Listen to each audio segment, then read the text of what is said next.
Hello everybody and welcome back. Alright, we're into week 2. I've got some great things for you. One of the things that I want to talk to you about is perceived exertion. It's also known as the rate of perceived exertion or the Borg scale, rate of perceived exertion. I think a guy named Borg came up with this. Initially there still is numbers attached. It was initially a number scale of 1 to 20. I believe now it's more standardized, a scale of 1 to 10. What I found though when I was working with athletes is that trying to put it into a number scale, we would use these words to coordinate to a number, and it was just easier for the athletes to simply use the words. And so I got on board with that, and now I just use the words and I find it's a lot easier. So what is the perceived exertion or the rate of perceived exertion? Well, it's a way for you to measure your output. How much effort are you using for a given workout? And the more you play around with it, the more it just becomes intuitive, and you know exactly that, the difference between moderate and moderately hard, or a difference between moderately hard and hard. The other great thing for this scale is that you can use it extremely well when you race. Let me take a basic example of a half marathon. In a half marathon, if you go out and the first couple miles are hard or very hard, you're going to fall off at the end of the race. Your pace is going to decline because you went out too hard. Going out too hard in a race is something that most people experience, and you do it enough times and you start to figure out where your pacing is. Instead, for a half marathon, if you're trained really well, you can do the whole thing at a moderately hard with maybe some hard efforts. If you're just beginning, you probably want to keep the whole race moderate, or at least keep it moderate until about mile 9 or 10. If you still feel like you have more to give, then you can bump it up to a moderately hard. That way you're going to have a better race performance as opposed to going out too hard and then faltering at the end, which is a very common thing. Okay, so let's get into the words. First word is easy, then moderate, moderately hard, hard, very hard, very, very hard, and extremely hard. Now, a lot of times people think about this as like shifting gears, if you have a 6 shift in a car, where you're just in easy, and the next thing you know, you're in moderate, then moderately hard. And that's not how it works. You're not in this 100% and then this one in 100%. Instead, it's a scale, and it gradually progresses. As you get towards the hard end, it actually progresses quite fast. So for example, there'll be times when you are between moderate and moderately hard. And there'll be times when you're more on the moderate end, but not exactly moderate, but it's leaning towards moderately hard. And then as you keep going, it starts to get more moderately hard than moderate. You're in the moderately hard zone for a little bit. And then as you keep progressing up, you're going to get in between moderately hard and hard. So you very much can have an effort or a workout that's between moderately hard and hard. And a lot of times when I'm giving my athletes workouts, I'll tell them, let's run this quarter mile between moderately hard and hard, and then the next one is going to be hard, and then we're going to go hard plus a little bit harder than hard, right? So this is a scale that you can use. To give you an idea, you can be in the easy zone for hours, 24 hours or more, by staying in this easy zone. And so a lot of times what people think is that the scale is a perfect linear scale where it just goes up on this nice line. And in fact, that's not what happens. Instead, what happens is you can be, like I said, in this easy zone for hours. Even in the moderate zone is what we're going to also refer to as your aerobic. That's your aerobic zone. So moderate, easy, this would be your lower aerobic zone. This is your aerobic zone. When we get into moderately hard, you start getting on the upper end of the aerobic zone, and this is when you start to begin to cross the threshold into anaerobic work. But back to the timeline, you can be in easy for a long time. Then you slowly start to get into moderate. Moderate, you can also be there for several hours. And when you get into moderately hard, a trained individual can be in the moderately hard zone for a couple hours. So you could run like the elite marathoners, they're running their their marathons in 2 hours, right? The rest of us, this might be a half marathon. But you can be in that for 2 hours pretty easily with some good training.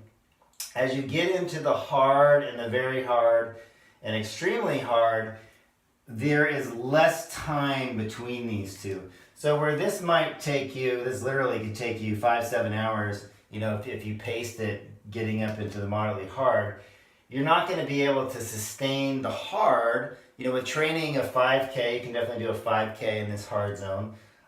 Very hard and very, very hard, very few people are going to be able to run 3 miles in that zone. Typically, you might be looking at, just quarter-mile repeats or 2 minutes in this zone and like 30 seconds in this very, very hard and extremely hard zone. So very much anaerobic power burst sprints in this zone. So very little time over here and a lot of time down on this end here.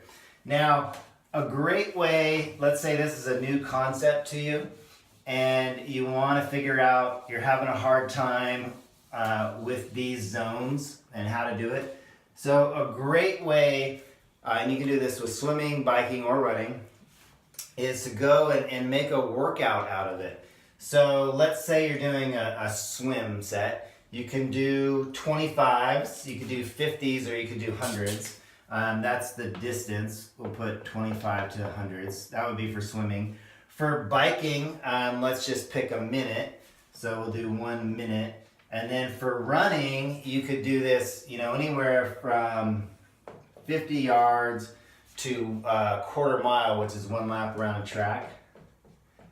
In fact, you can do exactly what I'm talking about as a way of doing a lactate threshold heart rate test. So if you want to figure out your heart rate zones, you can run these a quarter mile at a time, and then you take your heart rate at the end of each lap, and then that will figure out your lactate threshold heart rate. So what do? Well, you start off and you do 1 or 2 easy, and then you note how that feels, whether you're doing your swimming or your minute of biking.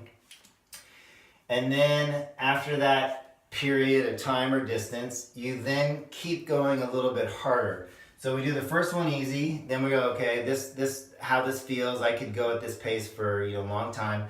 I'm gonna go a little bit harder now. I'm gonna raise the rate of exertion.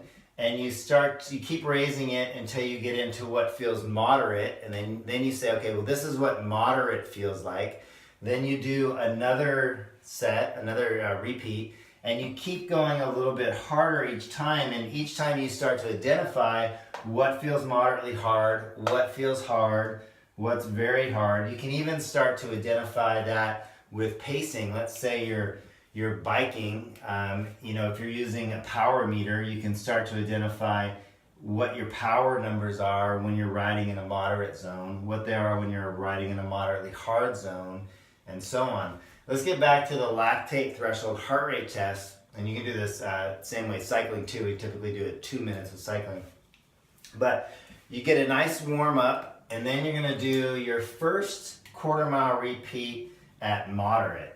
Okay, so you're gonna do number 1 there. At the end of that lap, you're gonna take your heart rate for that lap. And then you can take a 10-second rest if you need to, and just to write down your numbers, or if you have a friend there, you can read off your numbers and they can take your time. Now what you wanna do on each successive repeat is you wanna go 2 seconds faster. So 1 to 2 seconds faster. By going 1 to 2 seconds faster on each lap, it's going to ensure that you have to work harder, that your rate of perceived exertion goes up.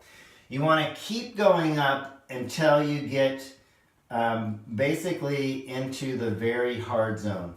When you get into very hard, you're going to be very close to your lactate threshold heart rate, meaning that your heart rate is going to keep going up, but at a certain point, it's going to level off here. And this is where we find your lactate threshold heart rate. So for me, for example, it's typically 178. So as I do these harder, it'll keep rising, 167, 172, 174. Once it gets to 178, it flatlines and it doesn't go up to 180. It stays at 178 or drops down to 177. each time, each repeat, I'm trying to go 2 seconds faster. You will definitely reach a point where you cannot run any faster than that. And you'll also find that very much is going to correlate with this feeling of somewhere between very hard and very, very hard. Once you get into that repeat where you feel like you can't go any faster, try to do 1 or 2 more locked into that feeling. It's going to hurt, that pain feeling, and as well as the time. So let's say you're doing a repeat. Your first one starts off at, let's just pick 145, and you get down to 130, which would be 6-minute pace. And you're not going any faster. In fact, you might even get slower and do a 132. We'll see if you can do 1 or 2 more locked in at that 130 to 132 time, and your time is going to vary. And it should be locked in at that very hard to very, very hard. Then we take your heart rates and we figure out your lactate threshold heart rate. We plug that into a graph, and now you have heart rate training zones that match up to perceived exertion. So when you're out on a long run, you can say, okay, I want this long run to be an aerobic zone. I want it to be a moderate effort. And like for me, for example, this would be zone 2. My zone 2 aerobic is between 143 up to 160, right? So if I'm below 160 on my heart rate on a long run, I know that I'm working in that moderate / aerobic zone. If I go above that, then I can feel this too, I start to get into this moderately hard zone.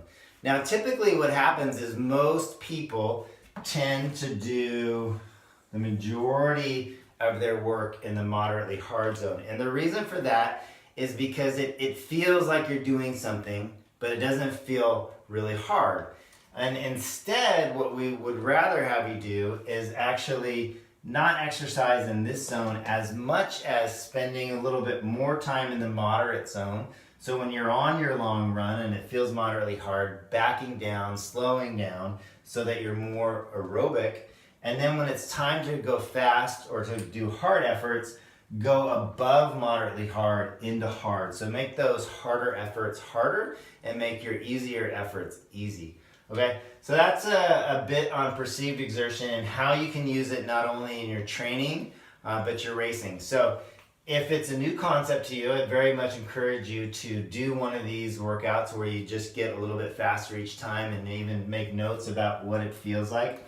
Now, anytime you're going to do a workout that's going to push you into the hard and the very hard zone, again, make sure that you have medical clearance, that you can tolerate a workout that's going to feel this hard. So get that checked off from your doctor, right?